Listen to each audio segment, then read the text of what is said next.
మేము కూలి పని చేసుకునేవారిమే. మాదేంటంటే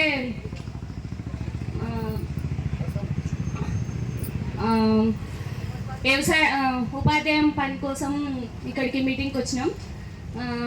మరి ఏంటంటే మాకు ఇప్పుడు మేము కూలి చేసుకుంటేనే మాకు నడిచేది. ఇంతకుముందు పాత చట్టం పాతగా ఉన్నట్టుగానే ఇప్పుడు కూడా కరువు పని గురించి ఉండాలి మాకు. ఇంతకుముందు పాత ప్రభుత్వం ఎట్లుండనో ఇప్పుడు కూడా అట్లనే కావాలి. ఇప్పుడు కొత్త చట్టం మాకు వద్దు. ఎందుకంటే గ్రామ పంచాయతీకి వచ్చుడు, మళ్ళా పైనుంచి పనులు ఇస్తేనే మాకు పనులు మేము చేసుకున్నాడు, అక్కడ ఇచ్చుడో ఇవ్వకపోవడం మాకు తెలియదు. మరి 4-5 నెలల దాకా మేము మళ్ళీ ఖాళీగా ఉండడం అవుతుంది. మేము కూలి పని చేసుకునే వాళ్ళం కదా. మరి అట్లా కాకుండా మాకు ఇంతకుముందు ఏ చట్టం ఉండేనో పాత ప్రభుత్వం పాత చట్టమే మాకు కావాలని మేము కోరుకుంటున్నాం. ఇంకొకటి, భూమి ఉన్న వాళ్ళకి వాళ్ళకు రైతు బీమా ఏమన్నా అయితే వాళ్ళకు చనిపోతే రైతు బీమా వస్తుంది, రైతు బంధు వస్తుంది.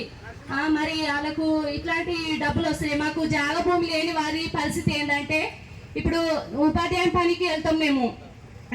భూమి ఉన్న వాళ్ళకంటే భూమి వాళ్ళు పని చేసుకుంటారు కాబట్టి వ్యవసాయం పనులకు వాళ్ళకు కొంచెమన్నా ఉపాధ్యాయం కలిగినట్టు ఉంటుంది. మాకు ఏ పని లేదు కాబట్టి మాకు భూమి జాగలేని వాళ్ళము. మేము ఉపాధ్యాయం పని నమ్ముకొని ఎండాకాలం అంతా మేము పనికి వెళ్తాము.